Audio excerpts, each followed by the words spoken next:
And finally, new rule, let's get real about Graham Platner. If you've been sleeping on politics lately, well, who can blame you? But the big story is the Democrats can likely take back the Senate in November if they win Maine. But their local candidate official now up there is, after the primary this week, let's just say a guy who has a backstory that screams, "Don't ask." Now, I don't judge Graham Platner because I'm just learning who he is. Problem is, so is he. What I do know is he served his country in the Marines, in war, and you can never discount how big that is. But then there's the sexting while married, scary behavior, so say some of his exes, old posts about how he's a communist, and all cops are bastards, and black people don't tip. Well, they don't tip cops, I can understand that.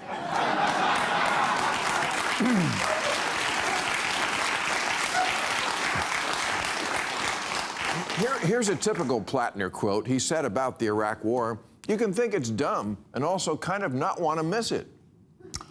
Oh, Graham, I feel the same way about so many things. The Oscars,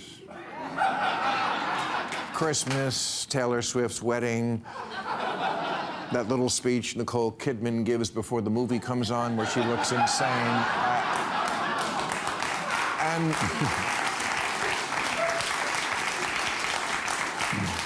And then, of course, there's the Nazi tattoo on his chest.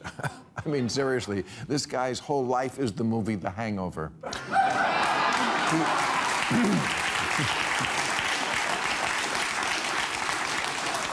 He doesn't need a term in the Senate, he needs a gap year in Costa Rica.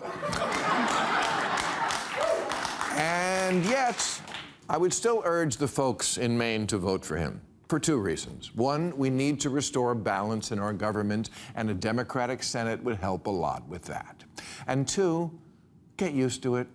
America is a country filled with a lot of broken, horribly educated, phone-addicted, sort of nutty people. And as long as we live in a representative democracy, we are always electing our reflection in the mirror. I wish the tattoo was the scariest thing about Platner. It's not. That would be his solution to a home invasion, which is to rape the home invader. And no, of course, that's not policy he's proposing. It's a fantasy his ex says he talked about. Next week, it'll be policy.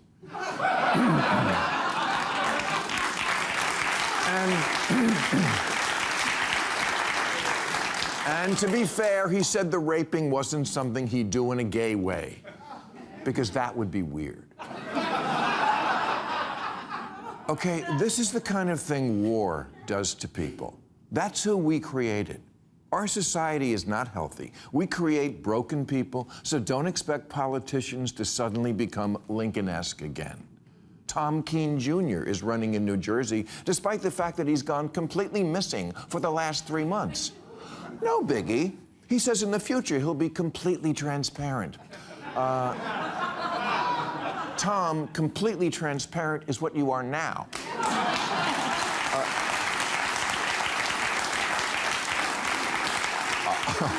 Are you okay, Tom? Are you curled up in a ball?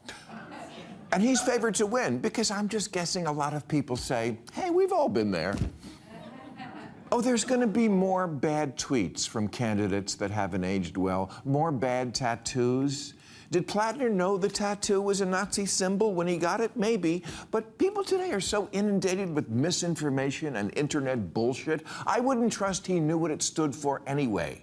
Everything people know now is from social media and shit posting and whatever some other idiot sends them, or whatever the Chinese are feeding them on TikTok. Every single violent actor in the last 5 years, from Trump's assassin to Luigi, has prompted a headline that said some version of, "Experts find markers of both right and left-wing political views."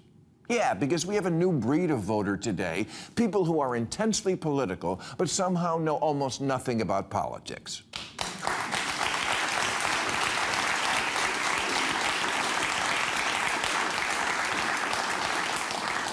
Liberal, conservative, they don't know what makes you either one. Conspiracy theories, that they know. And memes, and trolling that also might be true.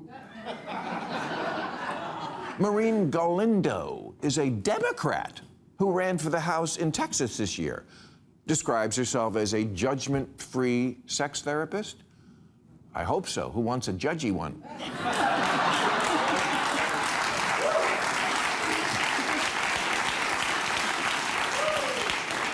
What would that be? Well, plainly, your dick's too small. Okay, so she's judgment-free, namaste.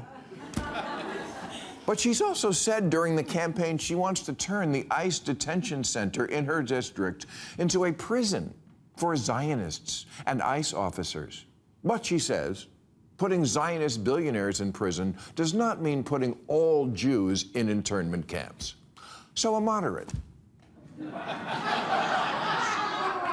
I guess she thinks she's progressive? Because hating ICE, okay, check, and hating Jews, sure, that's progressive now.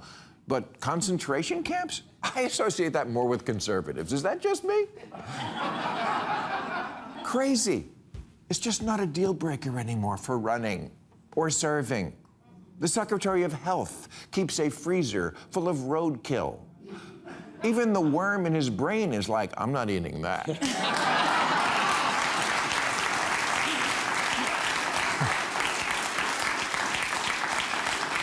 I mean, our current president just speaks out loud his internal monologue.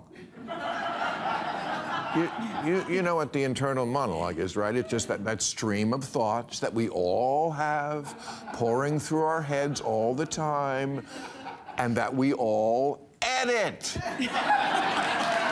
We edit our thoughts. We don't just fling all of our feces. We have a Strait of Hormuz between our brain and our mouth where we don't let everything through. But not the President of the United States. You're either crooked or you're stupid. I am the chosen one.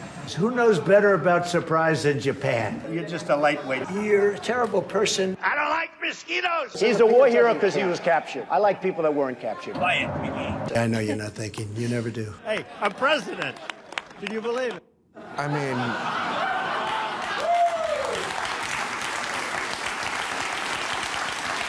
Look, politics has always been a crazy game, but the people running weren't this crazy. My winner, though, this year, Victor Marx. Yeah, I just heard of him recently. Victor's a Christian minister who may soon be governor of Colorado and who performs exorcisms over the phone, which I think gives the devil an unfair edge. I do.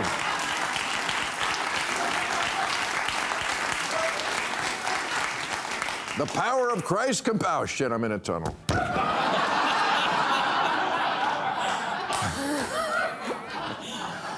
Victor Marx says things out loud that he just seems to have hallucinated, the way AI does sometimes when it tells you that the key ingredient in fettuccine is glue. Victor says he rescued 45,000 people from predators, which is about 45,000 more than anyone can verify. He says he called in an airstrike that killed 70 ISIS fighters, which is impressive considering at the time he was not in the military. He says he was forced to kill a man when he was 7, and when a reporter asked, "Do you think you've killed people as an adult?" his answer was, "Does it matter? I think it does."